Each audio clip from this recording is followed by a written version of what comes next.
Did you know 77% of women who wear bladder weakness products experience intimate skin irritation? As if having incontinence wasn't stressful enough. But Tena Intimate Pads have been gynecologist tested and do not cause skin irritation.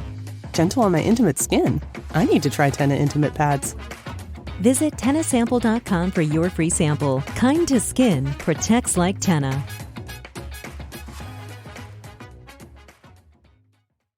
Welcome to the Boneyard with Steve Robertson. As always, I am your good friend and host, Steve Robertson, here on the Hump Day edition of the Yard. What a good day it is, man. It's nice outside. It is. Ready to get this show done. A lot to talk about. We're going to talk some baseball. Some pretty big developments have happened when it comes to Mississippi State baseball. And you guys are always looking for good news. You know, we had kind of the drip of the guys getting injured and transferred, and everybody like panics. And one of the things that I want to kind of point out, too, there are a lot of people, you know, they're casual fans of Mississippi State. That doesn't mean they didn't love Mississippi State as much as the rest of us. They just don't maybe follow it on a daily basis like we do. They watch the games, and we need every fan we can get, okay? Even some that are negative. We need every fan we can get. But a lot of the guys that have, quote, left, we kind of left them. And so it's about an influx of talent now on the roster, and we're beginning to see some of that, some good news today, and going to talk a little bit about that here as we go. Then just as I got ready to record the show, Colton Ledbetter from Samford University announced that he is transferring to Mississippi State. He said, well, Steve, how good a guy is he? Well, let me tell you this. He's the best player at Samford. Is that good enough for you? Let me give you his numbers this year. He was second on the team in batting average at .318. He was first in OPS with 1.047. Started all 57 games, had 211 at-bats, led the team with 51 runs scored, led the team with 67 hits, led the team with 16 doubles, led the team with 2 triples, led the team with 16 home runs, led the team with 57 RBI, set a SoCon record for RBI in a SoCon tournament game, had 28 strikeouts in 211 at-bats. That's among the lowest on the team. Grounded into just 5 double plays and 14 of 17 in stolen bases and attempts, both which led. So he led Samford in all but one offensive statistical category, and that was only Stephen Klein beat him out by 13 points in batting average. How about that? Pretty interesting, right? So this is a very good get for Mississippi State. This is a guy that's an outfielder. He'll come in. I don't know if he's a left fielder or whatever, but the guy can really, really play. To kind of give you some background on him, too, for those of you that are curious, he played his high school ball at Spain Park High School in Hoover. He was an all-state baseball player as a junior and a senior, which is Alabama's a good baseball state. He holds the school record for stolen bases. He was a preseason All-American by perfect game, rated as a number 3 outfielder in the state of Alabama, and in the top 60 in the country. He was named to All-South Metro team and the All-State Baseball Team Terrific 20 by Al.com as a senior and a junior. So an impressive high school career and as a collegiate player so far. Really took a jump last year. Now, you begin to think, okay, well, Steve, he's at Samford. Well, guys mature at a different rate. But this is a guy, obviously, that has done some pretty good things. Rarely made a jump this past year. Now, you look at what he did as a freshman. He played in 33 games, started 12, and remember, that's a team that came to Mississippi State in the regionals that year. So he had an opportunity to play against us. In the midweek game that year, he goes 1 for 2. And then, of course, we don't see him again in the postseason. But he's a guy that played a little bit for them as a freshman and then really took a jump as a sophomore. So he will come in, with a couple years to play. I suspect it's a 1-year deal because I suspect he'll be a guy that will be drafted this year. The coming year. Not draft eligible yet, but in 2023, I suspect that he'll be a guy that will be drafted. So it's, again, a big piece for us. And Samford kind of becoming the farm league for the SEC. Tyler McManus transferred to LSU and Sonny DeShera to Auburn. Both of those guys had huge years this year. Of course, Sonny's still playing. Sonny D kind of captivated the nation. pretty impressive type stuff. But Colton Ledbetter, a guy that a guy that could help Mississippi State. It's a very interesting piece, to say the least. And we need an influx of talent. There's no question about it. This is a very big step in the right direction. I don't think there's any question about it. This is a guy we absolutely needed to get. Ledbetter is a guy that, has played some college baseball and has played at a relatively high level. I think that's a big part of this thing too. When you go get a guy that has done it at the Division I level with some consistency, I think you look at that and feel pretty good. Now, he had some struggles early in the year against Florida State, just 2 hits on that weekend, 2 hits and 12 at-bats. I'm just running through this stuff together with you guys. Had a pretty good weekend against Central Florida. That's a decent AAC team. 0 for 3 against Alabama and 0 for 3 against Auburn. And then 2 for 3 against us in that game that we lost. And you know how bad that was. He comes back in the spring swing game against Auburn, goes 2 for 5 against those guys. So again, a very interesting piece. And so still kind of working through this. It's not going to be like, we've had some guys leave. People forget we signed a bunch of guys too. So it's not going to be, we're going to go get a dozen transfers. But we are going to go get some guys that are pieces that can come in and contribute and get this thing turned around. So Colton Ledbetter, we'll go ahead and draw some lineage to the Ledbetter family there in Amite County, Mississippi, right outside Liberty. I guess that some of those guys migrated up to Yazoo City. So I know Jerry Clower would be awfully proud today to know that Colton Ledbetter is now a Bulldog. And thanks to Ardell, Burnell, Raynell, W.L., Linnell, Odell, Udell, Marcel, Claude, Eugene, and Clovis, and certainly Aunt Pat and Uncle Versey, for their contributions to Mississippi State sports. You guys know the Ledbetter family. And those stories are true. Now, the Ledbetters are code names. It's like people that Jerry knew. But how ironic is it that we get a Ledbetter? And happy to have him. Absolutely thrilled to have Colton Ledbetter now part of the Mississippi State baseball family. Got high hopes for this guy. When I first heard that he was going in the portal, I was thinking, you know what, that'd be interesting. That would be awfully interesting. And so we're going to talk again about some other things that are kind of going on as it relates to Mississippi State baseball. Got to get some pitchers. Got to get some arms out of the portal. That's the one thing we all know. We've got some young arms coming in, but you're going to need some stopgap guys, of course, to help fill out the staff. And so you feel good about what we've got so far. I do. I think we're taking some steps in the right direction. You go get Gartman from Memphis, and you get Chester, a former Missouri player, and then you add Ledbetter, and all of a sudden you start thinking, okay, well now we've got a guy that can compete in every baseball pitching role in Gartman. And then Ledbetter's an outfielder. Chester, of course, comes in and will compete there at second base. But you start filling out the lineup card, and you start thinking, okay, we're not done yet by any stretch, but we have picked up some guys that should be able to make good contributions this next year. And that's what we want. We got to get back into regionals. We absolutely have to get back into regionals and start contending again for national championships. We had a couple of years there, we were top 8 national seed, and this year, of course, is what it is. And to be honest with you, I kind of get tired of that. I'm tired of doing the autopsy, kind of on the season that was. And I do think I'm a little more of an optimistic person by nature. I've had these discussions with people that, it's like we just can't move on from it. And now that Ole Miss and Southern are playing in the Super Regional, it's kind of a reminder of how bad our season was, that we're having to watch those two play, and pulling for Southern Miss all the way. So the sooner that Ole Miss gets eliminated, I think the sooner some of our fans can move on. That's the last thing they want is them to go to Omaha. But the reality of it is we beat those guys 2 out of 3, but down the stretch when it mattered in the month of May, they played a lot better than we did. That's why they're playing right now, and we're at home. Now, you can argue, too, that perhaps they shouldn't have made the tournament, but they've made the most of that opportunity. And I don't know how you fire Mike Bianco now. I know that was the big concern, for many people. It's like, hey, well, Bianco's done. And I said then, they win the Miami Regional. How do you run him off? How do you do it? I mean, they're still in contention. One of the last 16 teams played. So, interesting times. But we're going to focus our efforts on what we need to do to improve our baseball program and get back to the level to which we are accustomed.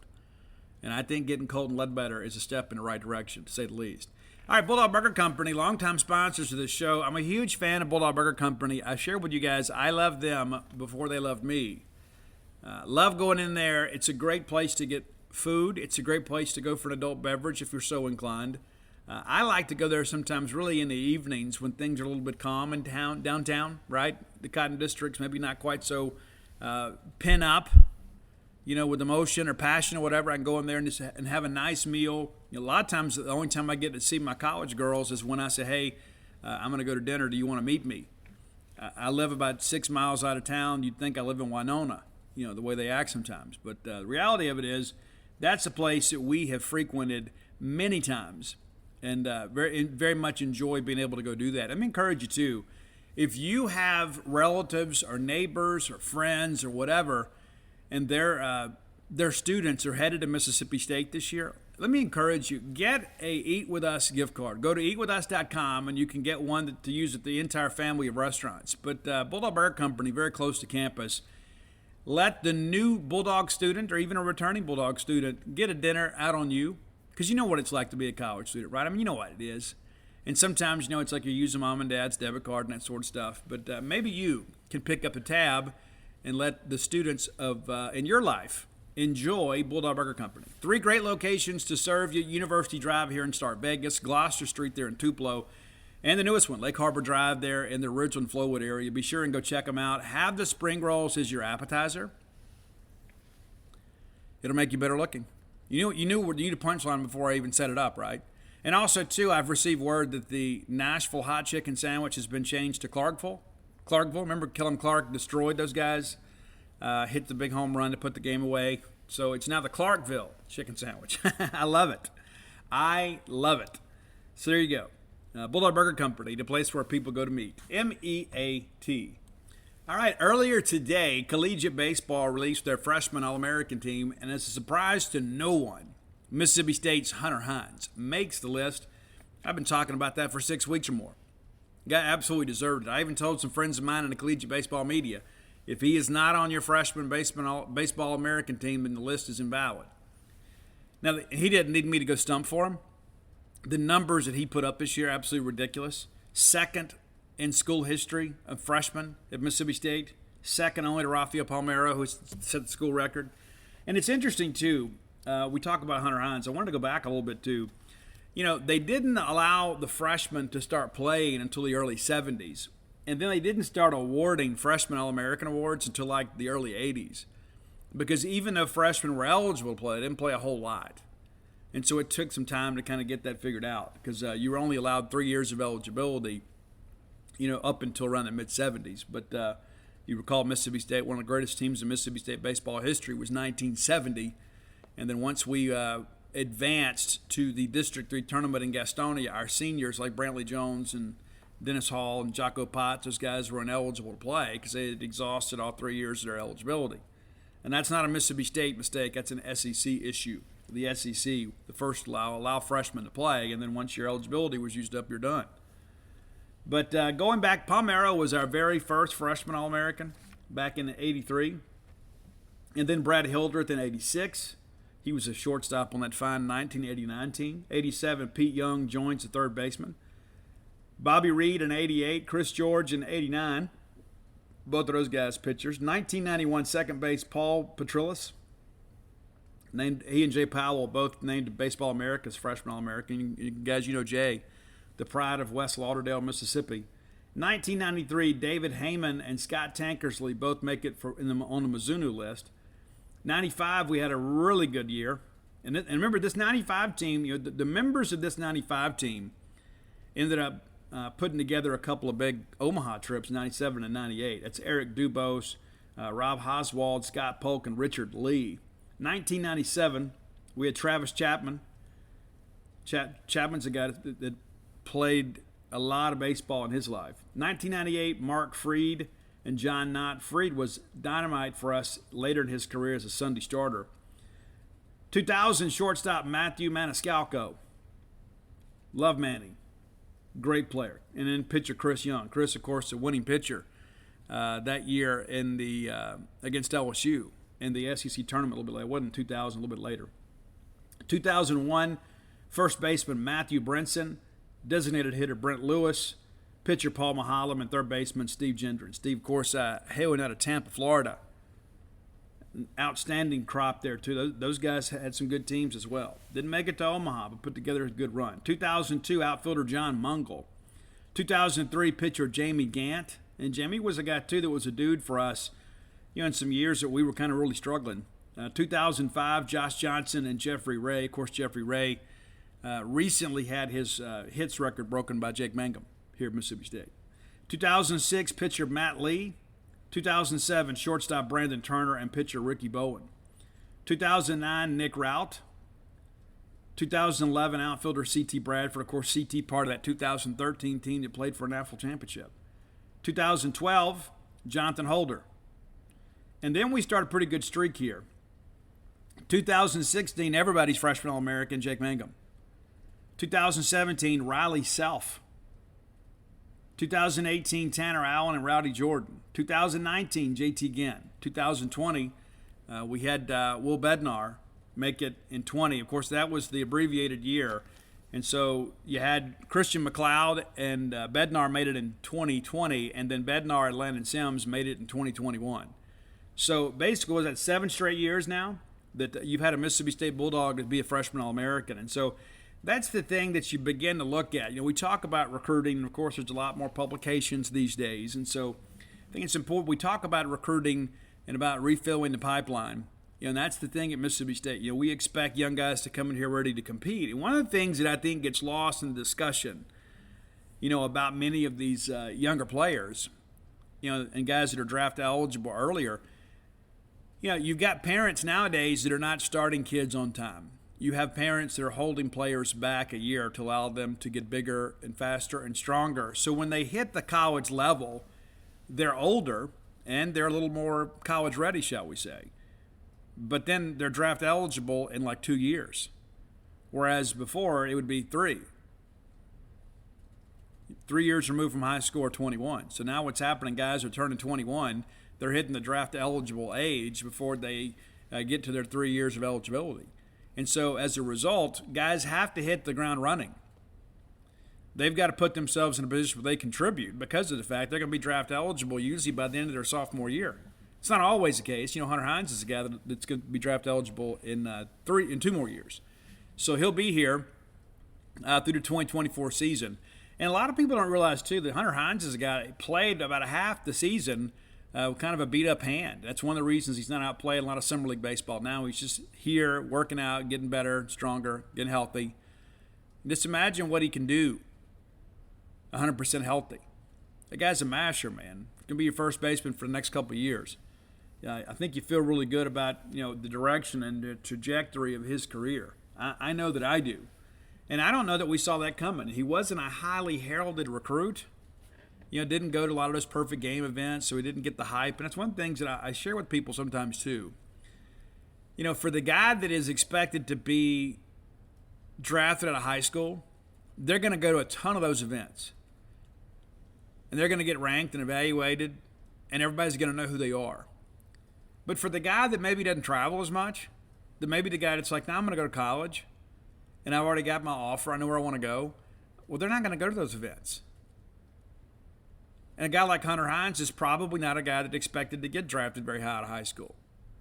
And so what does it really benefit him if he is committed to his dream school and he knows that he is not going to be a guy that's going to be drafted high enough to go? Why would he continue to go to these perfect game events? Well, he wouldn't. And he didn't. And so as a result, you look at the rankings and everybody's like, well, how in the world could these other guys be ranked ahead of him? Well, that's how. If the perfect game evaluators don't see him, why are they going to rank him? Right? And that's usually how this thing goes. Take it from a former college baseball parent. The guys that go to all these events, they remain in the conversation, so they get ranked. And, and I'm not trying to, in any way, cast aspersions at the baseball ranking procedure. I'm just trying to explain how this whole thing works. And, we see it in football all the time. Recruiting rankings are very important. They absolutely are. But they're not the be-all, end-all. What they're really doing is ranking you on your potential, not your polish. And so you got to get to college, you got to refine your game no matter what you play. It's like, oh, this guy's a 5-star. I mean, there's guys out there that are obvious. I mean, guys like LeBron James, yeah, he's a 5-star, and look, he's still playing. You don't need to be, an astute evaluator of talent to say that LeBron James is going to be a stud in high school. I mean, it was obvious. He was the most athletic guy on the floor. Baseball is a little different. Guys play at different classifications. I mean, there's some guys in Mississippi, they don't see a breaking ball until they get to the next level. I mean, honestly. I mean, they may see a fastball that has got a little dip in the zone, but there are a lot of these smaller classifications in Mississippi where basically all you're going to see is fastball. You're not going to see a quality breaking ball until you get to college or even junior college. And we've got a really good junior college system in Mississippi, but again, as a father of a kid that went through that system, you know, I saw some pitching on the junior college level that really wasn't much better than what we saw in high school. Now, granted, we played in a really good district, but the reality of it is that guys mature and develop at different rates. And a lot of it's because of what they face. And so that's why everybody wants to get on the best travel teams, right? You want to see the best pitching available. You want to take your lumps as a young recruit as you're kind of figuring this thing out, so that way when you get to college, you can contribute earlier in your career. And Hunter Hines is a guy that's done that. And so congratulations to Hunter and his family. Comes from a big baseball family, a big Bulldog family. Sister married a Diamond Dog. I mean, come on. Guy had to be here. And now he's a freshman All-American and deserves every single bit of that. And so he'll be back next year, and we're all excited about that and kind of ready to see what he's going to be able to do. I want to take some time now and kind of look at those guys we do expect to be back and look at, hey, Bulldog business owners, if you're like me, I know exactly what my business needs. Sometimes it's difficult to find the right candidate. Today, there's so many people out there in the job market making it so competitive. It's almost like an interviewee's market. Maybe it's time to flip the script and bring in the hiring power of your friends at Indeed. Instead of spending hours upon hours on multiple job sites or combing through resumes for candidates that might not even have the right skills for you, Indeed's powerful hiring partnership can help you do it all. With Instant Match, over 80% of employers get quality candidates whose resume on Indeed matches their job description. The moment they sponsor a job, according to Indeed.com, you're going to get results. That's one of the best things about it. And here's the deal. Being a Boneyard listener, we're going to give you a little incentive to give our friends at Indeed a try. Start hiring now with a $75 sponsored job credit to upgrade your job posts at Indeed.com/Boneyard. That offer is only good for a limited time. You can claim your $75 credit now at Indeed.com/Boneyard. Indeed.com/Boneyard. Some terms and conditions may apply, but we're here to help you find the right candidates to fill all the vacancies at your business. Did you know 77% of women who wear bladder weakness products experience intimate skin irritation? As if having incontinence wasn't stressful enough. But Tena Intimate Pads have been gynecologist tested and do not cause skin irritation. Gentle on my intimate skin. I need to try Tena Intimate Pads. Visit TenaSample.com for your free sample. Kind to skin, protects like Tena. How maybe they improved year over year. As you know, it's not going to just be about the newcomers, right? In order for us to get where we want to be, we're going to have some returning players make a jump. Some guys made a jump this year, and some of that jump is really attributed to just simply getting at bats, just getting in the lineup every day. But that's the reality of it is we're going to bring some guys in to help make us better, but the guys that are returning, they got to improve too. So let's kind of look at the trajectory of a couple guys that we know that'll be back. Let's start with Kellum Clark. Kellum Clark in 2021, the year we won an AFL championship, hit .237, scored 22 runs, had 22 hits, 7 doubles, a triple, 5 dingers, 16 RBI. That's the stat line for 2021. You look at what he does in 2022, he hits .257. So we're talking about, 20-point jump there. And then the rest, everything else just kind of exponentially goes from there. 41 runs scored, 48 hits, 12 doubles, a triple, 14 home runs. All right, if we get that kind of production from him next year, I think we'll be good. But I think we've got to see that batting average come up a little bit. And as the batting average comes up, I think the rest of the numbers come with it. There were some times this year, of course, he takes some big swing, but let's be honest. That's one of the reasons he's in the lineup, is to be a power guy. You don't want that guy out there, working counts and things like that. Sometimes the situation dictates that, but he's there to be a masher. He took a jump this year. There is still some refinement left in his game.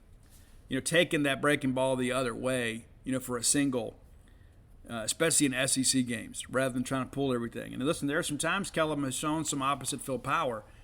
And so in order for us to kind of keep going, you feel like, okay, if we get what we got from him this year, we'll feel pretty good. But the reality of it is that he's got to do a better job all the way around, and he'll tell you the same thing. One thing's interesting, too. You look at the walk numbers.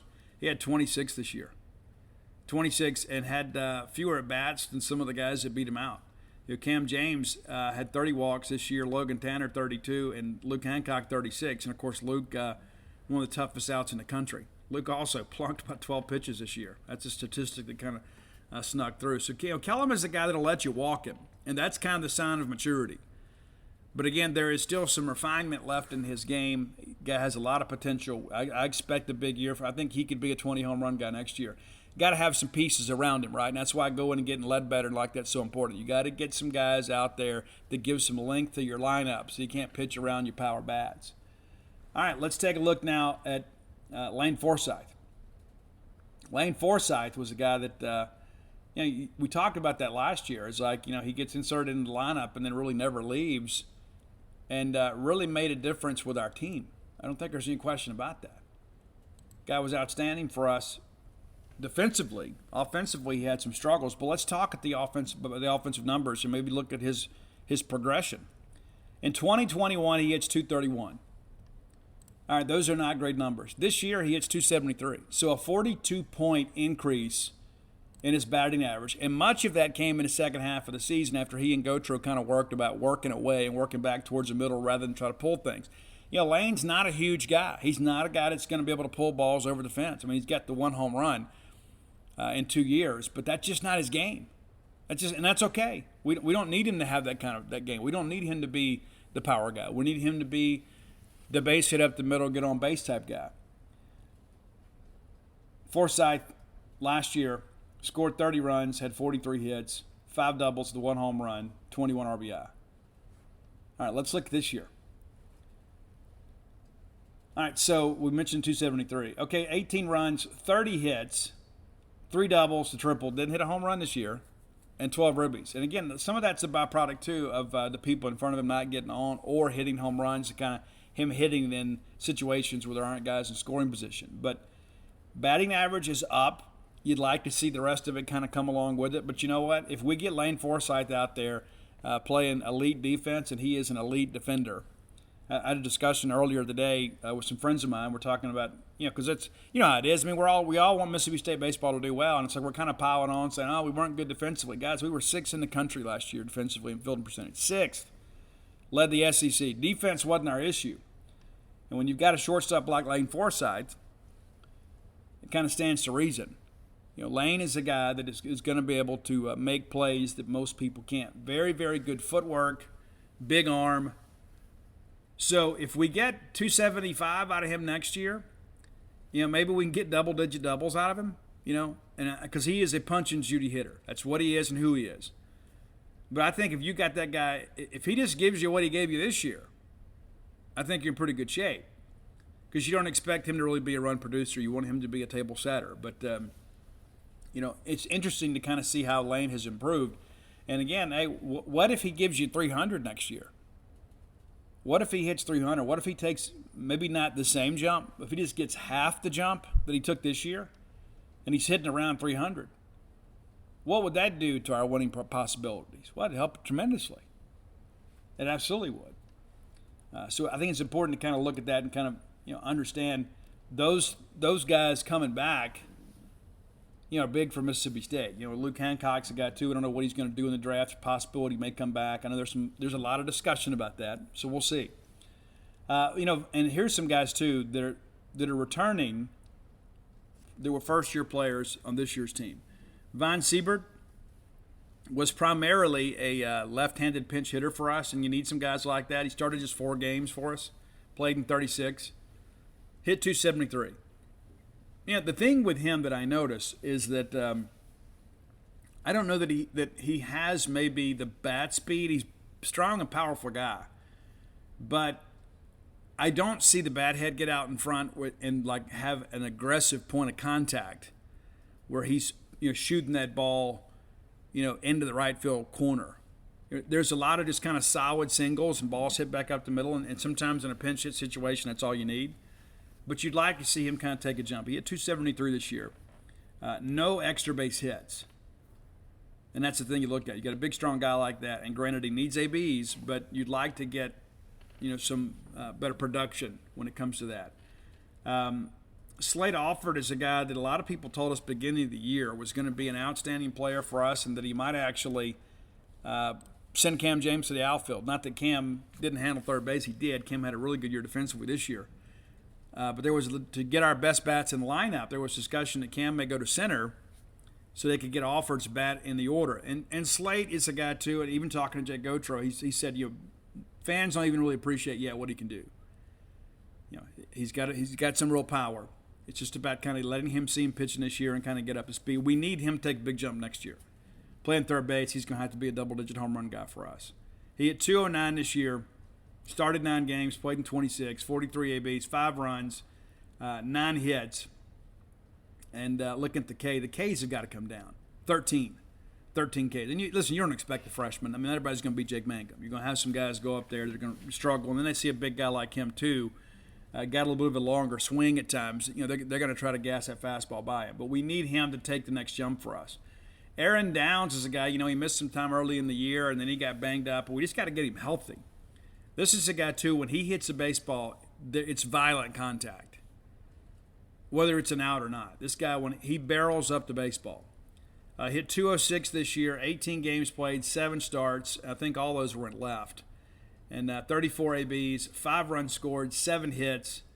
Did have 3 doubles and a couple of RBIs. But these are guys that are we're really just kind of beginning to learn about their potential and let those guys get acclimated. But when you begin to think about what you have coming in, what you have coming back, you've got the makings of a very athletic lineup. Now it's about getting the hits to go along with it. If I had to call it today, it's like, is Ledbetter the center fielder, the left fielder? Don't know. I think a lot of that's going to depend on who else you get out of the portal. You go get Ethan Groff from Tulane, well, then that's 2 of your outfield spots right there, and maybe you leave Kellum Clark out there and right.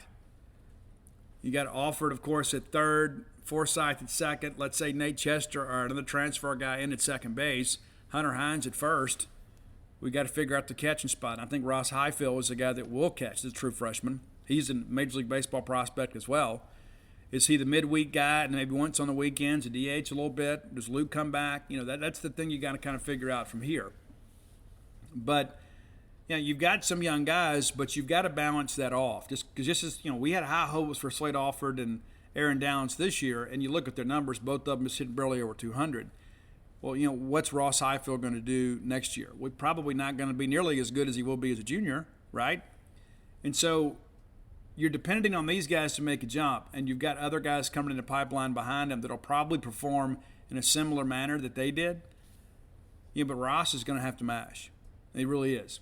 And this is a guy, too, that's canceled all his pre-draft workouts. He's not going to the combine. He's coming to college. But you start looking at that order, and you see some real potential. You see some power in the order.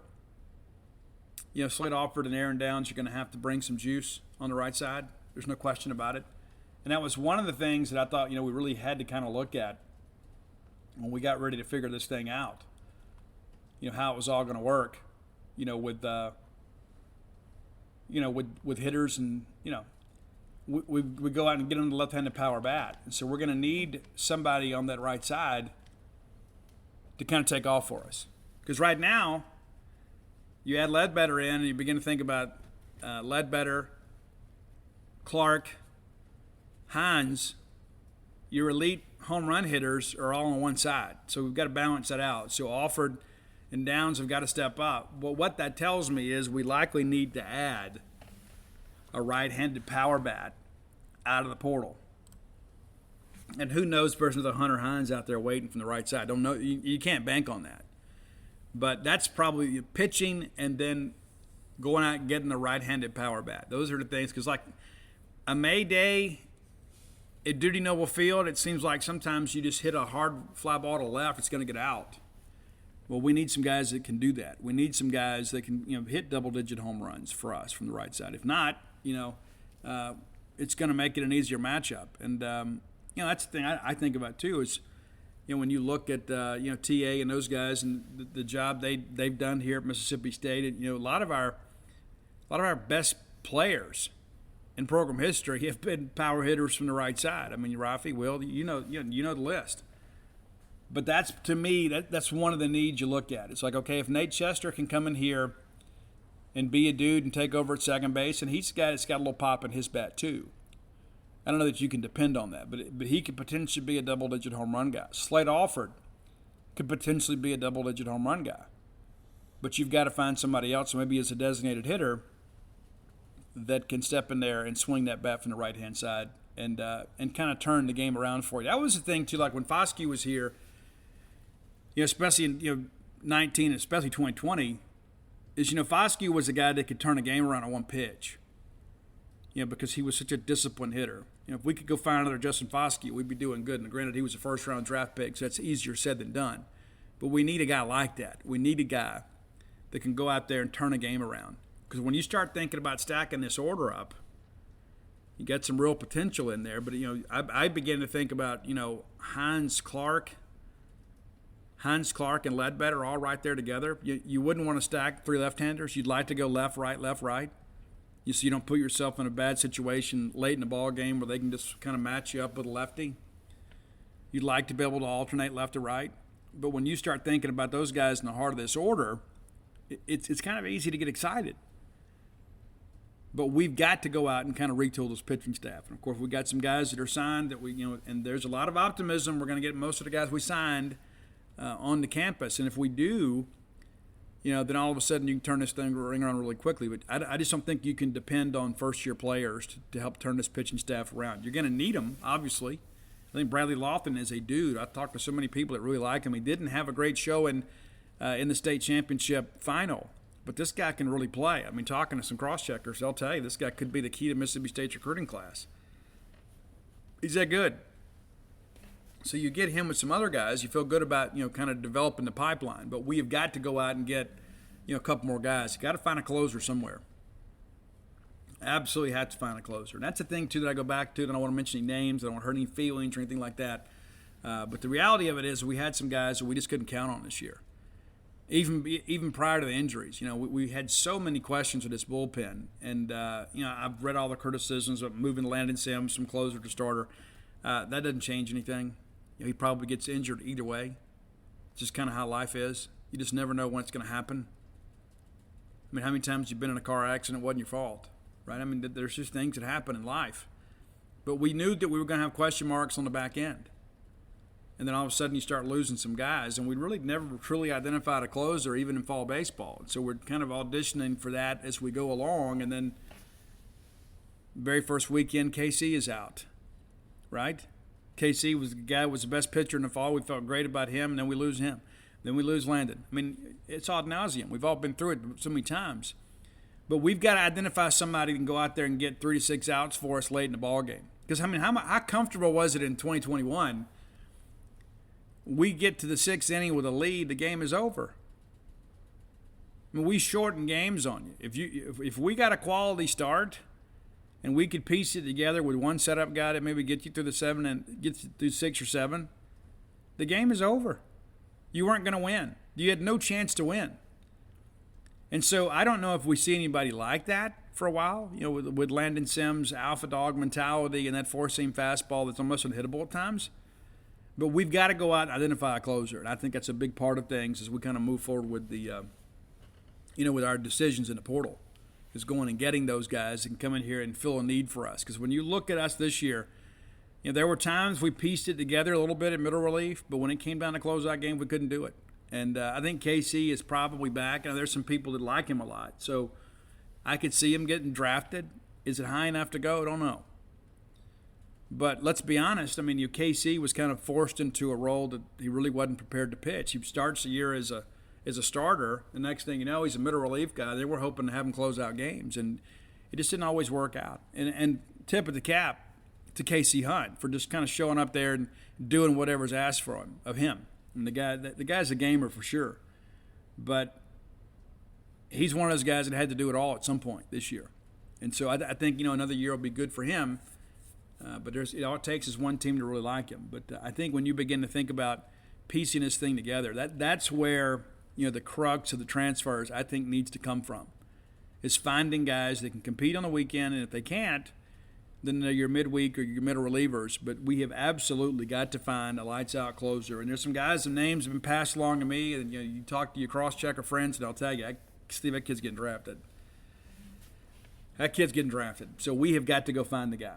Absolutely have to go find the guy. And then, again, there's some teams out there that are still playing that will have teams go on the portal. You saw a rash of that this week as teams were eliminated. Then you saw guys go get in the portal. So it's important to kind of understand kind of how things are going to progress. There'll be new entrants into the portal all the way up until July 1st. And if you want to play next year and be eligible, you got to be in by July 1st. All right, time for today's Top 10 list, brought to you by our friend Blair Chandler at closetheblair.com. I did this other day, and let me fix this. Right out of the gate, before we get to Blair, our prime shrimp player of the game is going to be Hunter Hines. We didn't play a game, but the guy's a freshman All-American. How can we not make Hunter Hines our prime shrimp player of the day? Meant to do that earlier. Got busy talking about returning players, and I got excited and forgot, so I apologize. So Hunter Hines, our primeshrimp.com player of the game. Go to primeshrimp.com right now, and order yourself some shrimp. I cannot recommend it highly enough. I have people that say, Steve, I heard you talking about it, and I decided to give it a try, and it is outstanding. I had somebody just yesterday said, hey, Steve, I saved $20 on my first order by using promo code Boneyard. That's exactly correct. Get that order in today. It's summertime, and you don't want all the – that's the thing about shrimp. I love eating it, man, but the prep is ridiculous, and the cleanup is awful, and you forget to take out the trash that night. You wake up and the house stinks for a week. Eliminate all that drama for your life. Go to primeshrimp.com. 4 great flavors to choose from. And that's the thing, too. It's already ready to cook. It shows up in the pouches, ready to cook. They fit in your freezer easily. They store very, very conveniently. So when you're ready, you put on a pot of boiling water. 10 minutes later, you drop that shrimp in there. 10 minutes after that, you got French Quarter quality shrimp on your table. I like the Simply Seasoned. I like the Louisiana Shrimp Bowl. I like them all. But my favorite is probably that, the New Orleans Alfredo, French Quarter Alfredo. That's probably my favorite one because you get the sauce and the shrimp together. So it's just so much easier. I just warm up a bed of fettuccine noodles, cook my shrimp, and then when it's over with, I can just combine them together, and it's like I'm sitting there, on Decatur Street there in French Quarter. It's outstanding. Primeshrimp.com, promo code Boneyard. Check them out today. All right, top 10 list. So the top 10 list is one of those things, too, that it's dynamic. It's like I wanted to do albums on Monday, and sometimes I change my mind, and I'd watch a Sex Pistols thing this weekend. And so I wanted to get that done while it was fresh. But we're going to talk about one of my favorite artists today. And I believe is the coolest person on the planet. Probably one of the reasons that I have dreads is because of this individual. Remind you that the top 10 list brought to you by your friends at closewithblair.com. It's CLOSE with Blair, BLAIR.com. Blair Chandler, a longtime friend of mine. Love that guy to death, man. And guy's always got his hand in something. Always, always, always. The primary function, though, is being a mortgage professional. And when you're going to deal with something as serious as your mortgage, you need to deal with a professional and not from somebody from a fly-by-night company. Blair Chandler works at Fairway Mortgage, recently voted number 1 in customer satisfaction when it came to mortgage lending. So whether you're looking to refinance and you say, but Steve, I don't know what that means. Well, if you got a bunch of debt and you're living paycheck to paycheck and you got some equity in your house, it might be something worth pursuing. Improve your quality of life. Now, you don't want to get overextended and be a non-conforming borrower and all this kind of stuff. But the reality of it is sometimes life happens to us and we need to reset. It's good to have your equity available to you so you're able to do that. I think it's a very important process for a lot of people. Rather than stressing and every month you're worried about, hey, my debit card going to get declined the day before payday when I go to lunch. You don't have to live that way. Or maybe you're looking for the dream of home ownership. And maybe that's remained elusive for you. Blair can help you with that. Mention to Blair when you call him on his personal cell or text him 601-500-2344. Again, that's 601-500-2344. And you tell him Steve Robertson told you to tell him, I heard about you on the Boneyard, and he's going to pay for your appraisal. It's about a $500 value. It's as simple as that. It's nice that somebody's willing to kind of give you some incentive to do business with them. A lot of people want your business. Blair's going to offer you some incentive as a listener of the show. Again, that's closewithblair.com. CLOSE with Blair, BLAIR.com. All right. So top 10 list. Lenny Kravitz has released 11 albums. We're going to put 10 of them together today. Raised Vibration didn't make the list. And to be honest with you, I'm ashamed to say I'm not as especially maybe in tune with that one. You know, it's the more recent album, and I need to just make some time on my travel and listen to that one. But I'm going to rank them top 10 to 1. I'm a huge Lenny Kravitz fan, so some of these songs weren't singles. These are songs that may be a little deeper in the catalog, but I think it's important that you get those too, because sometimes I disagree with the record company. There's some songs you can just hear, and it's like there's just a special quality about this song, whether it got played on the radio or not. See, there's a couple of those, but I got some hits in here for you too. Number 10, off the album Time for a Love Revolution. One of the better ballads in the Lenny Kravitz catalog. Absolutely love this one. It's I'll Be Waiting. And it was co-written by Craig Ross. Craig Ross is kind of the Robin to Lenny Kravitz's Batman. Craig Ross is an incredible musician and songwriter. I don't know that people fully give him his due, but this album, It's Time for Love Revolution, had a handful of singles. I think I'll Be Waiting is the best of them. And Bring It On is good too. It's a little bit disjointed at times, but this is one of those albums too where the critics really loved it. And I don't know that the sales maybe were truly indicative of how good the album is. But number 10, it was the 8th album in Lenny's catalog. Number 9, Black and White America.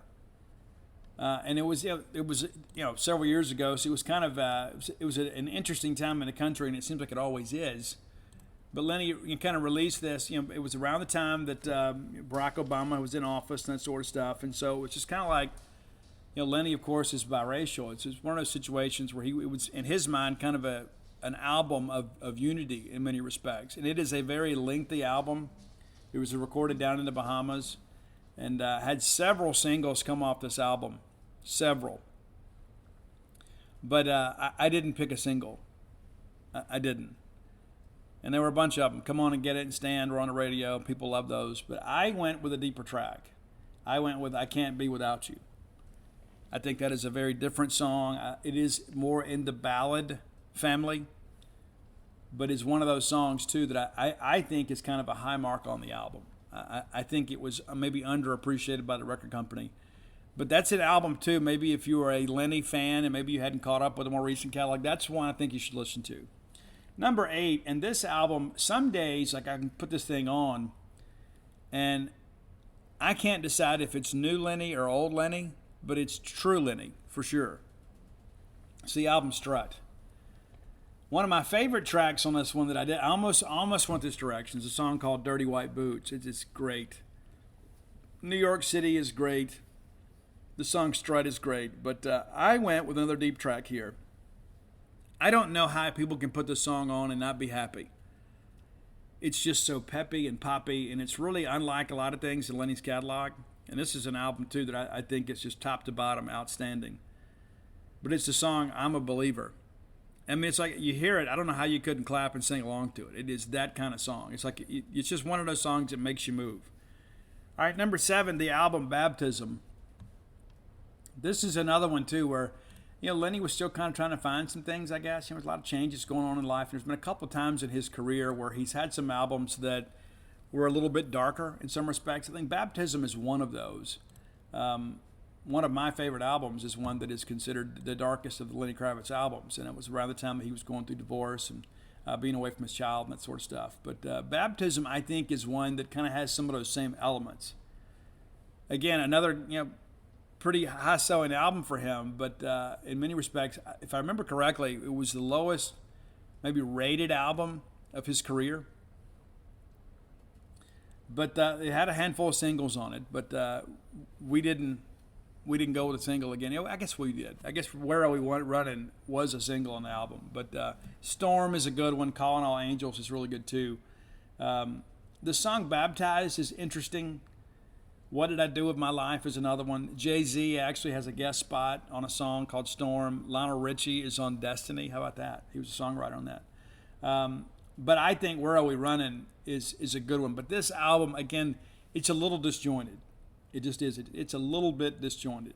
And I'm a Lenny fan through and through, but this is one of those albums that I think the high spots on this album are enough, but it's kind of a roller coaster in some respects, if that makes sense to you. It's like you've got a really good song and then one's kind of average. Then you got a really good song and you get one and, Whereas some of the other albums that are ahead of it, a little more consistency. Okay, number 6 is the album simply entitled Lenny. Came out, 21 years ago now. It's hard to even believe this. The lead single on this album is going to be your song. It's going to be Dig In. And I love the percussion on this one. It is absolutely incredible.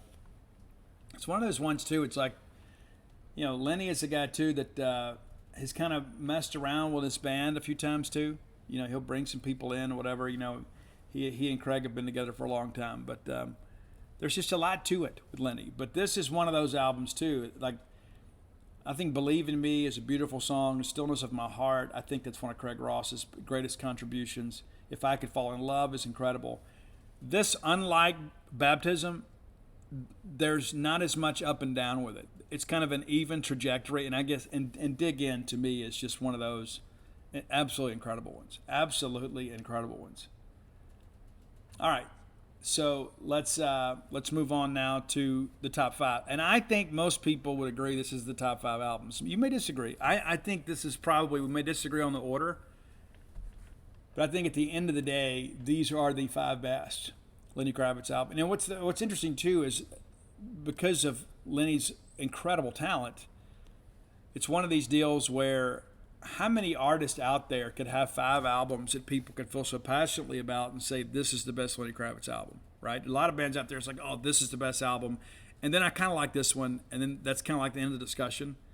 But I think if you sat down in a room of people that really, really dig Lenny Kravitz, these are the 5 they come up with. And we're going back to the debut album is my number 5 album, Let Love Rule. And we're going to go with the title track, Let Love Rule. And this is when music was very, very different when this album came out. It came out in 89. Goodness gracious. It came out the fall of my senior year of high school. I'm an old guy. But this was not really like what I was listening to. But when I would come to Mississippi State and see my friends, I'd see Keith Jones, other people like that, this is what they were listening to. So like I'm listening to Motley and Bon Jovi and Skid Row, and they were listening to this. And so I got exposed to this actually on the Mississippi State campus, and of course MTV because it was different. They were really pushing Lenny.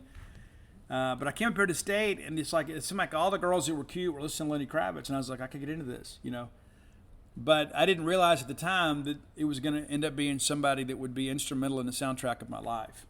Absolutely incredible. So again, I guess I kind of owe this to Mississippi State, right? A lot of great songs on this one. I Build This Garden for Us is just an absolutely precious song. Mr. Cab Driver is really funny, and it's really kind of a sad commentary, but Lenny has a good laugh about it. But it's one of those things, too. It's like this was going on 20 years ago. It's still happening today.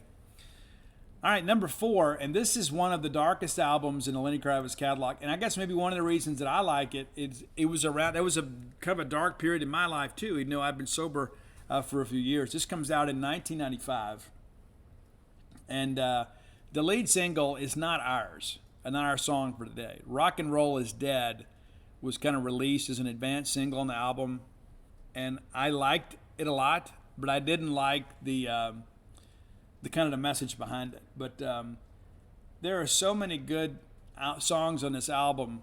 To me, I think it's one of those ones that you can start with one and just hit play and let it go all the way through.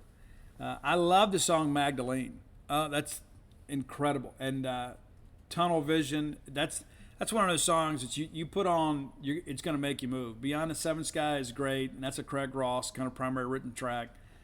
But we're going to go with Can't Get You Off My Mind. How can we do a Lenny Kravitz album without throwing that in?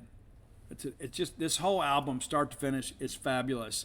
And the fact that it's number 4 on the list, I think says a lot about the albums that are ahead. And this is not one that rated really high. It sold pretty well. But when you look back in time, it's like, you begin to think about this. This was Lenny Kravitz's first top 10 album in both the United States and the UK. The 4th album in the catalog, even though he had some big hits, this is one of those ones that people are like, you know what? This guy's got some staying power. He is for real.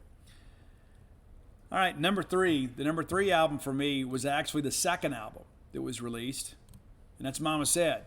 Of course, a lot of us this was a smart move by Lenny Kravitz. On the 2nd album, he brought in Slash as a guest musician, and so all of a sudden he had some credibility with the rock community.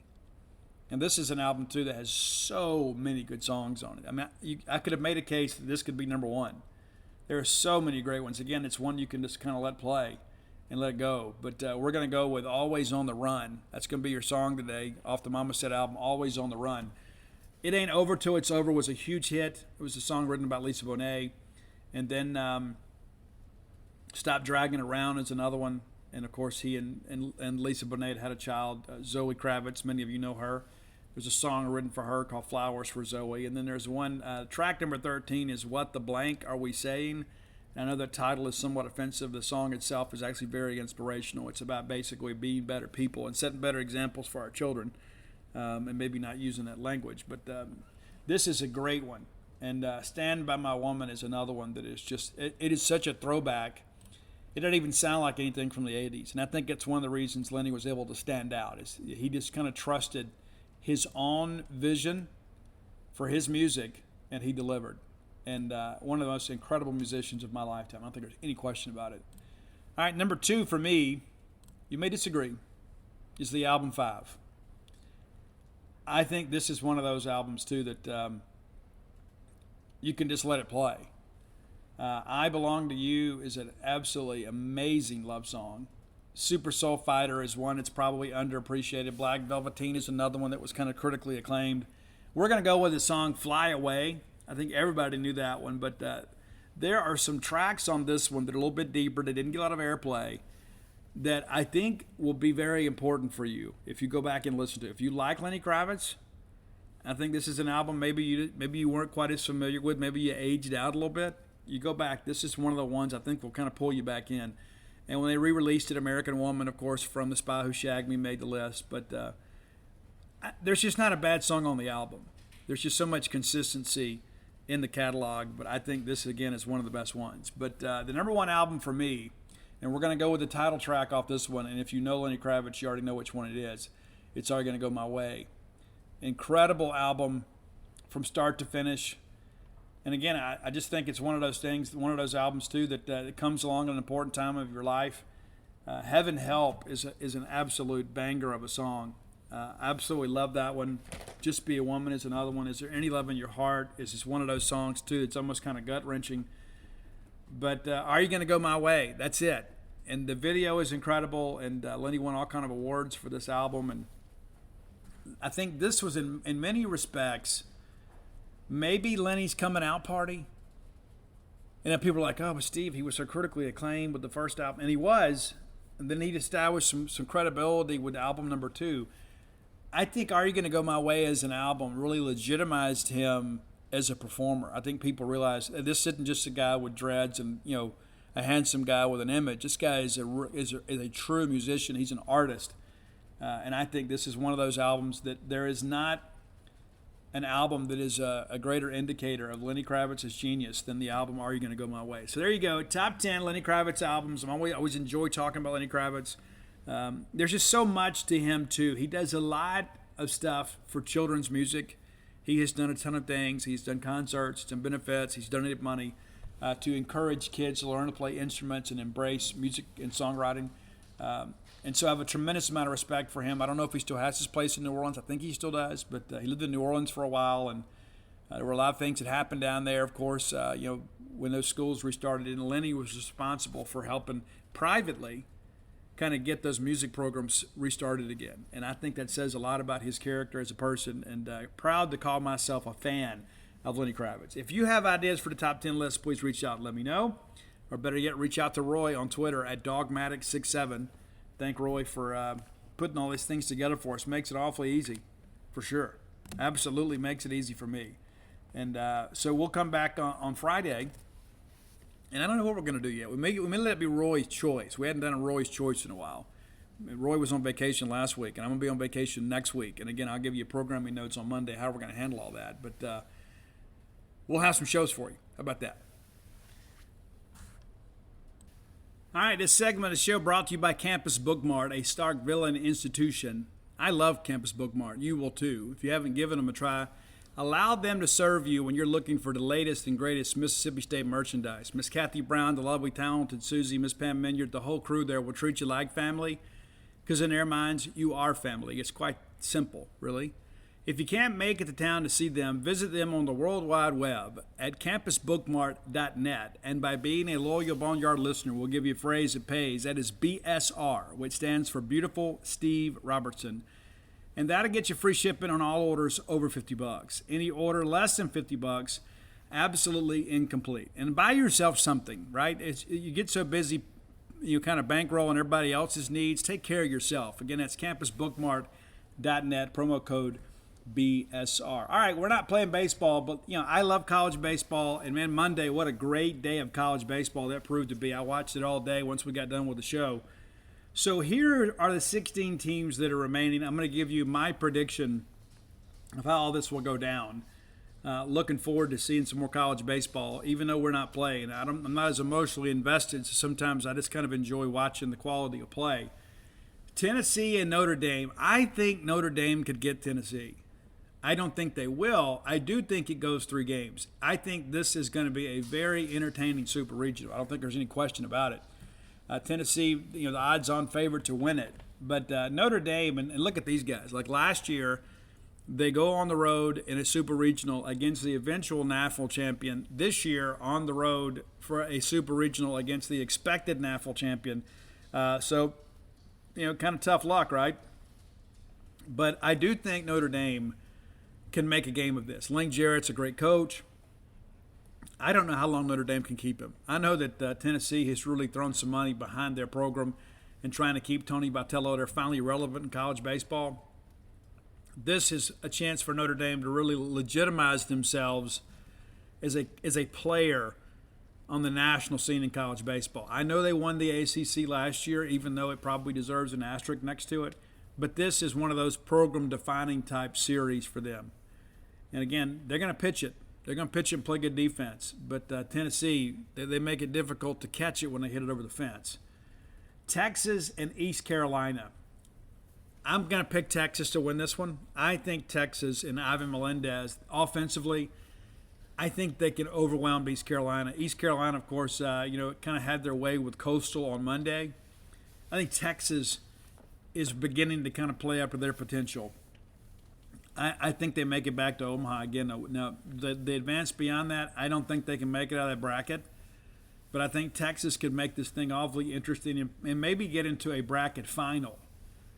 I think in the end, whoever wins between Tennessee and Texas is probably going to represent that side of the bracket in the College World Series final. I just don't think East Carolina has enough. I think East Carolina is among the best mid-majors in the country. I think their record shows that. They're a top 8 national seed for a reason.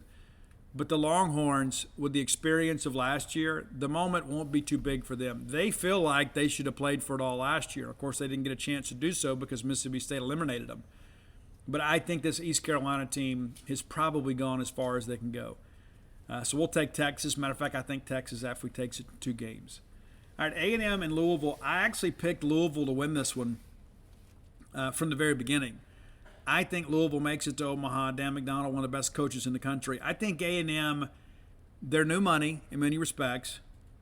Had a decent regional. TCU, some pieces from TCU missing from a year ago. I just don't think A&M is complete enough. I think Louisville is kind of that junkyard dog mentality team.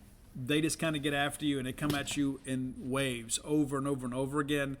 I think this will be an incredibly entertaining regional. It goes 3 games, but in the end, I think Louisville is going to win this thing. Oklahoma and Virginia Tech. I think Virginia Tech is a great team, and of course, they got a great draw in the regional. And so as a result, I don't know that they're as trendy as maybe some other teams are, because I think people are kind of sleeping on them a bit. Second in the nation in home runs behind Tennessee. They can swing it.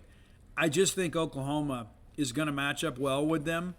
I think Oklahoma is a team the last month has played really good baseball. I think they win it in 3 games. So on that side of the bracket, we have Oklahoma, Louisville, Texas, and Tennessee advancing to Omaha. And you never know what could happen. But I feel good about those picks. Now the other side, to me, it's a little more disjointed. I picked Stanford to win this thing. I do think Stanford takes care of UConn. UConn, they took care of Maryland. I think Maryland was a bit overrated, even at the 15 seed. I mean, a Big Ten, not a real strong conference, and their record wasn't that great. But never. And maybe I'm wrong about Virginia Tech and the home runs. Maybe it's Maryland. But either way, Maryland's out of it. I think UConn having to go across the country and play Stanford, a team down in the Sunken Diamond that are very difficult to beat. And they don't do a lot of things flashy. They're just kind of good at everything. I think Stanford's pitching is going to prove to be too much, and I think Stanford's got some length in that lineup. I think they take UConn in 2 games. North Carolina and Arkansas. This is a very, very intriguing matchup. Arkansas did not play good baseball in the month of May, but had a really good weekend last weekend. And I think they gutted it out. I think Michael Turner is a guy that is motivated. Of course, he's the transfer from Kent State that the ESPN guy called a loser and a replacement player, a rental player, whatever it was. I don't get that at all. Don't support that type of behavior in any way whatsoever. Arkansas is a gritty, tough team. And they're a team last year that was denied the opportunity to go to Omaha. So they will be motivated and ready to go. And I actually think going on the road is good for them. That said, North Carolina has been really good the last 6 weeks. So that's one that I think goes 3 games.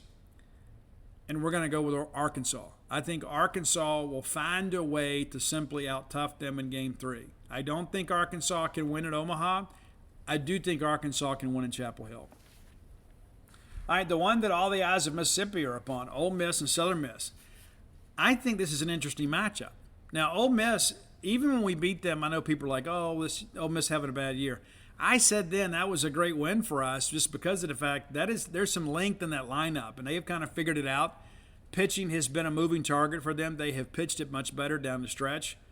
They destroy Arizona. Arizona runs out of pitching. And probably the best thing that happened to Ole Miss is that Miami getting eliminated, because Miami had the pitching, I think, to kind of neutralize the Ole Miss bats. But Ole Miss did what they're supposed to do. And now they're going to be at Southern Miss. Southern Miss just has a little bit of a look about them, though. I'm taking Southern Miss in 3 games. And I know that a lot of our fans will be happy when Ole Miss is eliminated. Now, if we had told you beginning of the year that Ole Miss would make the Super Regional round, you wouldn't be surprised at all. But people are surprised at this point. But give me Mike Bianco and his staff some credit. With their backs against the wall, they've kind of done what they normally do. They usually play their best baseball in May and then kind of run out of juice here in mid-June. I suspect that'll be the case, too. I've got Southern Miss winning this thing and going on to Omaha. Auburn and Oregon State, you talk about a contrast in styles here. And Auburn offensively was absolutely outstanding last weekend. I mean, absolutely outstanding. I think those are the things you look at and you begin to see, okay, who's playing really good baseball right now? Oregon State, pushed to the brink by Vanderbilt, and it's not a great Vanderbilt team, right? It's not. And somebody tweeted at me and said, hey, Steve, you told us at the beginning of the year that Vandy wasn't going to be quite as good. That's true. It's one of the ones I got right. Auburn was a team, though, however, I thought would really struggle this year. I thought Auburn would probably finish. I picked them 7th in the West, if that tells you anything. I had them behind Auburn, behind A&M. I had A&M and Auburn finishing 6th and 7th, and here they both are in the Super Regional round. That's just college baseball. You never know. And then LSU and Mississippi State are at home. It's crazy. I think this Auburn team is probably playing a little bit better baseball than Oregon State. I don't think they win, though. I think it goes 3 games. I think Oregon State will prove to have more than enough pitching to win this thing. And, of course, it's just a regular 3-game series. It's not like you've got a loser's bracket game. I just think West Coast baseball is one of those things, too, when you get paired up with a team like Auburn, if you're not hitting home runs, you're going to lose the game. They're going to beat you 6-4, 6-3. It's kind of what they do. And Oregon State has kind of built a brand on pitching. So we're going to go Oregon State. So here we go. Stanford, Arkansas, Southern Miss, and Oregon State. And I think that really helps Stanford. I think when you look on that side of the bracket, I think the Stanford side of the bracket is easier. I think that side of the Omaha bracket would be easier. I think Arkansas obviously would be happy to be there, and they're a scary team. I just don't know if they have a juice to win it. I don't think Southern Miss or Ole Miss does. I think Oregon State does. So I think this side of the bracket where I see Tennessee and Texas in the bracket final on this other side, I see it as Stanford and Oregon State. So I don't think that we're going to have an all-SEC College World Series final this year. But eager to see it all get together, ready to see some guys play, and it'll be an awful lot of fun. I don't think there's any question about it. You know, it's a lot more fun when we're playing, but we've kind of accepted the fact that we're not. It doesn't mean that we can't enjoy what's left of college baseball season. I think Monday was just such a good day for the game. I think there's so many people out there that don't really give college baseball enough credit that maybe watch some Monday night and they're like, this is incredible. And I think ESPN did a good job with their squeeze play where they can kind of kick it around a little bit. So maybe if you don't tune in to this one particular game, I like to kind of skip around myself. But I think, again, the field is the field. And there's nobody you look at right now. I mean, I guess you could make the case Ole Miss is probably maybe the biggest surprise. But you have to know with that lineup, you know, they're capable of winning a regional. Now, here we are. And then you get a foe that you know in Southern Miss, and then Southern Miss gets them in their yard. And Ole Miss beats Southern Miss in Pearl. And, of course, it's a midweek game. But this is where everybody is. You know, this is where everybody is now. When it comes to college baseball, is that you never know when somebody's going to get hot, and there are some solid G5 mid-major type programs that are going to get a chance to go to Omaha, and that's pretty impressive in the grand scheme of things. And so that's kind of how it's all going to shake out. And so, of course, if it goes as I expect in Omaha, the first games would be Tennessee versus Texas, which would be an absolute barn burner, and then Louisville versus Oklahoma. And that could be an interesting game as well. On the other side of the bracket, it would be Stanford and Arkansas, which I think would be a remarkable game, and then Southern Miss versus Oregon State. I think Stanford, with their pitching, that they have a chance to really play well in Omaha. You've got to be a line drive hitting team. You've got to be able to run bases. Stanford does all those things well. Tennessee, that offense is almost kind of predicated on a long ball. So what happens when they can't hit home runs? And then the guys start pressing a little bit. I remember Elijah McNamee told me when he went and took BP at Omaha for the first time, he said there were balls that would be 10 feet deep into the left field lounge that didn't even reach a warning track. And he said it really begins to mess with your mind a little bit. And so what happens with Tennessee? We saw what happened last year. They were the first team out of our bracket. We never even had a chance to play them. The ballpark swallowed up their offense. I think that happens again this year. And I think Stanford is a team. I think they can force you to play their game. So, again, I'm going to stick with Stanford.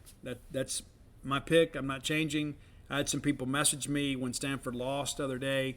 The Texas State got in the loser's bracket and said, hey, you still think Stanford's going to win it? I do.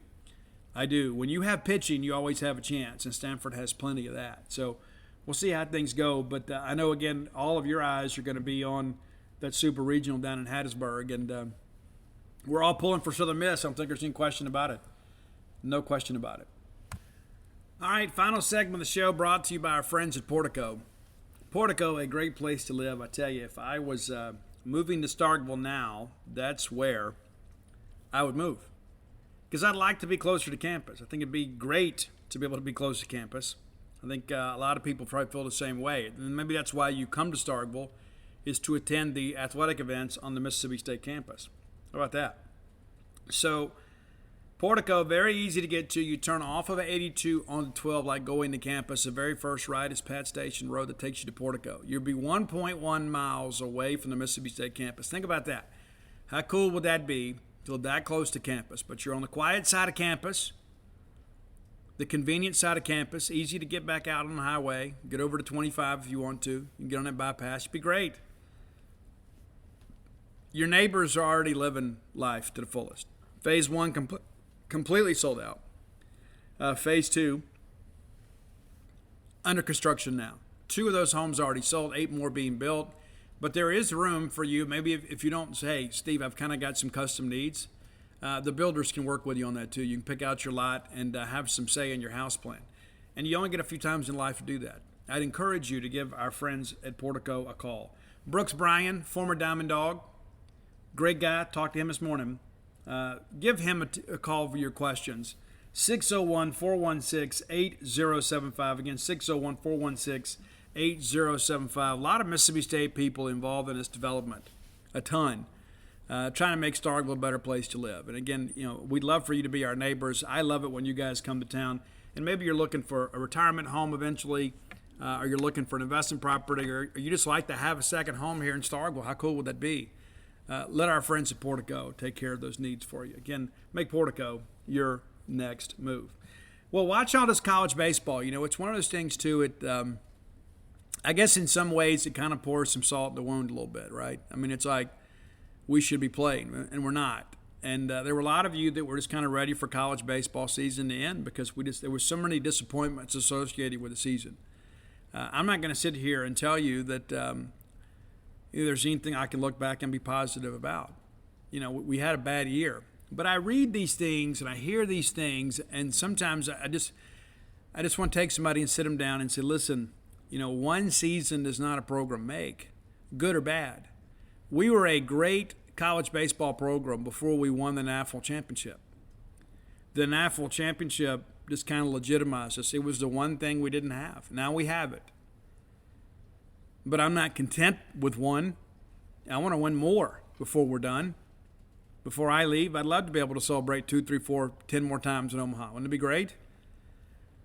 But I read this stuff, and it's like, I've got some people that message me, and sometimes I feel like I'm a counselor, and say, yeah, but if this happens and this happens, nothing will ever erase the joy of winning that national championship last year. Nothing.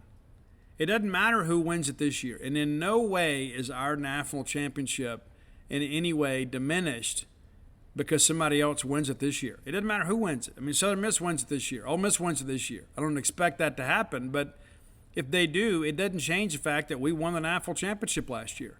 Now, I'd like to be able to start getting some separation between us and them, and we didn't field a team this year that could get that done.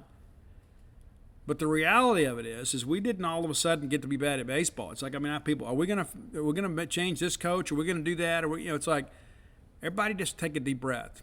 It's time to have a little faith. Mark Keenum, University President Mark Keenum, is very, very in tune with athletics at Mississippi State. Not that he's a micromanager in any respect, but this is a guy that expects us to be competitive in all fields of play. It's important to him. He understands it's a big part of our branding. It's a big part of our recruiting push, is to have quality athletic programs that give quality experiences, that bring the alumni back to campus, allow the students to kind of interact with the alums and be able to network a little bit and just kind of celebrate being a Mississippi State family. Mark Keenum gets that. Mark's not asleep at the wheel, just kind of hoping for the best. He goes and speaks to the football team a couple times each year. One time the week of the Battle for the Golden Egg, to impress upon them how important that is to all of you. We hadn't won the last couple of years. We won the previous 2. It's been pretty much 50-50 since 1992. For the last 30 years, it's pretty much been 500. We've had some runs. They've had some runs. But none of that is lost on Mark Keenum. John Cohen is the guy that wore the over S as a player and a coach, won an SEC championship in '89 as a player and as a coach in 2016. Took our team to Omaha in 2013 and nearly won a national championship. And we lose to UCLA. I remember how bitter that tasted. It's like we had a good team that year, but we kind of got hot late. And at that point, we're just thinking, man, we could just make it to Omaha. Be incredible. Then we ended up winning the bracket. That was one of the most exciting summers of my life. My oldest son, Ani, was playing for the Mississippi Stars back then. So we're on the road, and then we go find like a Buffalo Wild Wings or something after a game to go watch State play. It was a big family-like building experience for us. And when you get back, and I'm thinking, we're going to win a national championship. We're going to do it. Wes Ray, when I interviewed him for Alpha Dogs, we talked about that. He goes, man, when the bracket started, if there was one team we could have picked that we'd love to play for a national championship, it was UCLA. We got who we wanted. The difference is they were basically the same team we were, just a little bit better at it. They were a team that could run. They were a team that could move runners. They were a team that played good defense. Back in those days, that was the first generation of BB Core bats and the old baseballs, and so it was basically like playing wiffle ball sometimes. You couldn't get the ball out of the yard. I believe it was College World Series record for fewest home runs that year. But we felt like we were going to win it. We just did. We had a team that got hot, that had a lot of talent. John Cohen then becomes your athletic director, and then John, this is John's baby too. I think people forget that sometimes. John is not one of these guys that's just passing through. This is a guy that understands the fraternity of being a Mississippi State baseball player. He understands what it means to our former players. He understands the expectations. He understood the standards that were set under Ron Polk. And let's be honest about this too now. We were a great baseball program before Ron Polk got here, but Polk took us to a different level. We went from being a great Southern team to being a great national team. And let's not forget, Coach Paul Gregory, first coach to take us to Omaha. So it's not like the LSU thing. LSU had never done anything. The LSU was as big and also ran as you'll ever see in the SEC. It had been to one regional before Skip Bertman got there. Nobody wanted that job, and Skip Bertman built it into a national power. Ron Polk didn't win the national championships, but Mississippi State was on the forefront of national baseball coverage. Mississippi State was a destination-type school. And so Ron Polk was the guy kind of setting the new standard for what it took. People forget this too, and I wrote this in Dogpile. Ron Polk was the first full-time baseball coach in Southeastern Conference history. He didn't have to coach football. He didn't have to run the equipment room. He didn't have to do anything other than coach baseball. So what did he do? He became a national recruiter. And we got guys like Bruce Castori and Mark Gillespie, to come in here and play. Because we were Mississippi State. We were a chance to go play. And you could play at a high level here. You go get Rafael Palmeiro from Miami, a native of Havana, Cuba. And Will Clark out of New Orleans. We didn't just recruit the backyard, and Ron Polk kind of changed the expectations of what it meant to really recruit at a high level in the Southeastern Conference. So John Cohen was part of that. And so, it's been in John's pedigree for years to kind of understand what you guys are willing to accept and what you guys expect. It's not like John Cohen just sit back and said, you know what, things aren't good, maybe next year. Now, he's not going to micromanage the team. But John is the guy that's going to make sure that this is taken care of. Simple as that. Chris Lamonis shared with us in postgame during the Tennessee series. He had never had a losing season on the college level as a player or a coach until this year. Now, if you are a person that is accustomed to winning and all of a sudden you don't, you make a change in the way you do things. And that's one thing Scott Foxhall has told me recently too, is you learn that the margin between victory and defeat is very, very thin in this conference. It's very unforgiving.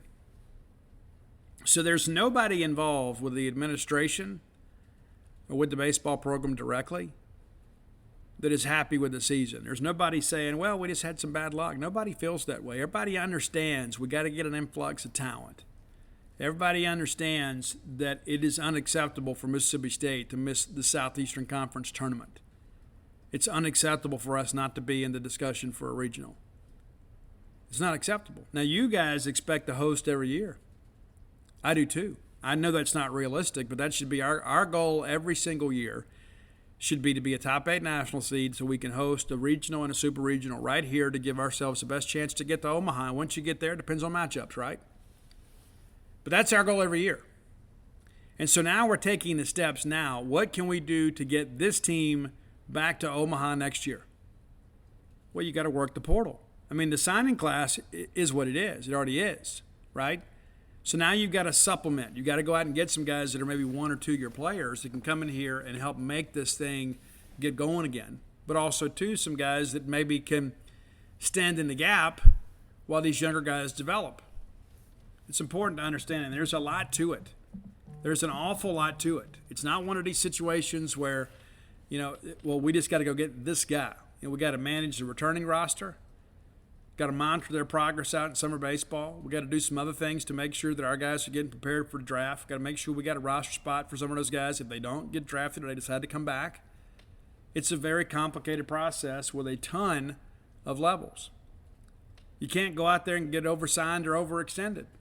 And so a lot of people are like, oh, we're just going to have this big flurry of transfers. Well, we don't even really know at this point how many roster spots we're going to have.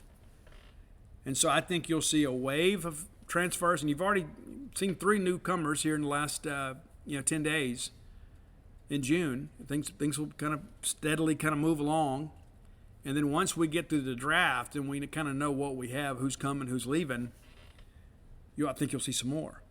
I think there's some guys too, they're going to wait out the draft before they make a college pick. They're thinking, hey, I don't want to go make this move until I know what I'm doing with the draft. Guy Lipscomb is a guy that we've talked about a lot from Belmont. I've got people telling me he's got a 3rd and 4th round grade on him right now. Guy grew up a Mississippi State fan from Tupelo originally, moved to Franklin, Tennessee. Guy hit over 400 this year, the whole Ohio Valley Conference Newcomer of the Year. We'd love to have him. He's not in the portal yet, but he could be a guy too that if he gets drafted high enough, it just becomes one of those things you wish the family the best. But if he doesn't get what he wants in the draft, then all of a sudden that becomes more of a possibility for you. So I just say all this that let's understand kind of where we are and where we're going.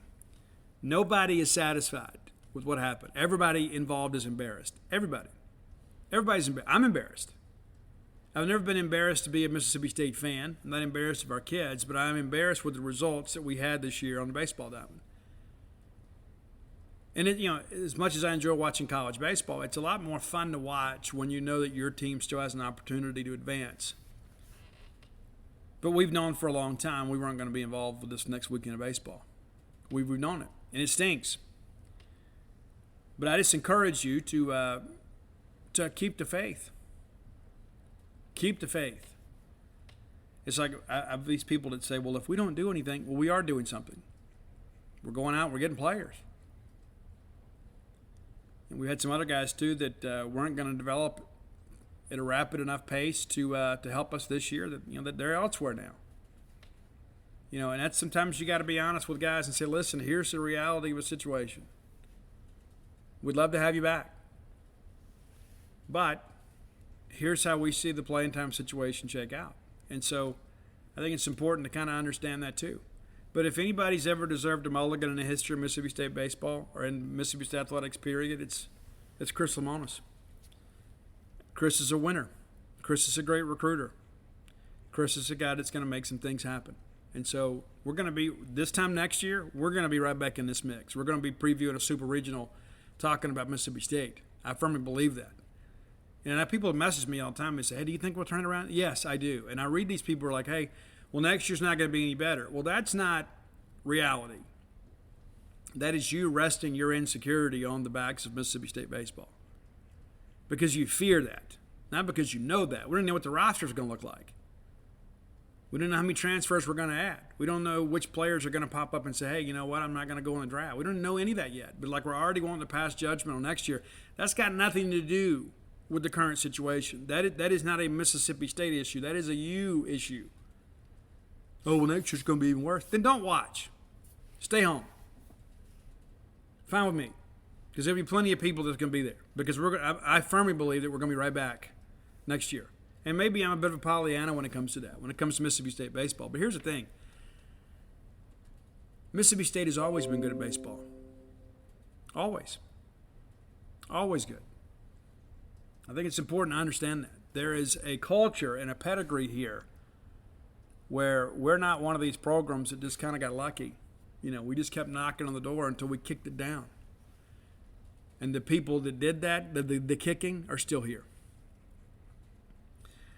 If you hadn't done so, go to dogpilethebook.com. You can order copies of Dogpile, Flim Flam, Alpha Dogs, and Starkville. And again, Starkville copies are nearly depleted. So if you haven't added that one to your collection, let me encourage you to do so. Alpha Dog's not too far behind, and we're not going to reprint those books this year.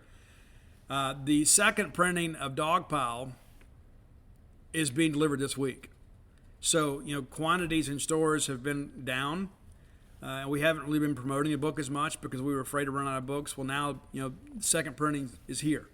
A couple mild corrections in there, and it kind of changed the book jacket up a little bit too. So be looking for that here in the weeks to come. So if you have maybe delayed buying Dogpile, and maybe after this baseball season, you can romanticize about our national championship and maybe go read that book and relive it all again, because we're going to be back. And I'm going to write other books about Mississippi State baseball. Let's go ahead and get prepared for that. That's the reality of life. Blooms of Oleander just turned 1 year of age here about 3 days ago. And you can find that at barnesandnoble.com, booksamillion.com. You can get it from Amazon, of course, and you can get it also as an e-reader. I know many of you prefer an e-reader. You can get that as an e-reader. It is the only one of my books available as an e-reader. Stark Villains gear always available through starkvillains.com. Thank our friends at Deep South Pallet and that company that helped put that together for us. Been selling a lot of shirts over the years. And so be sure and get one for yourself. Father's Day is coming up soon. Time to do some last-minute shopping. If you hadn't done so, let's make sure and check it out. Until next time, let's all live our lives in a way we make more friends than enemies, and people can see a difference in the way we live.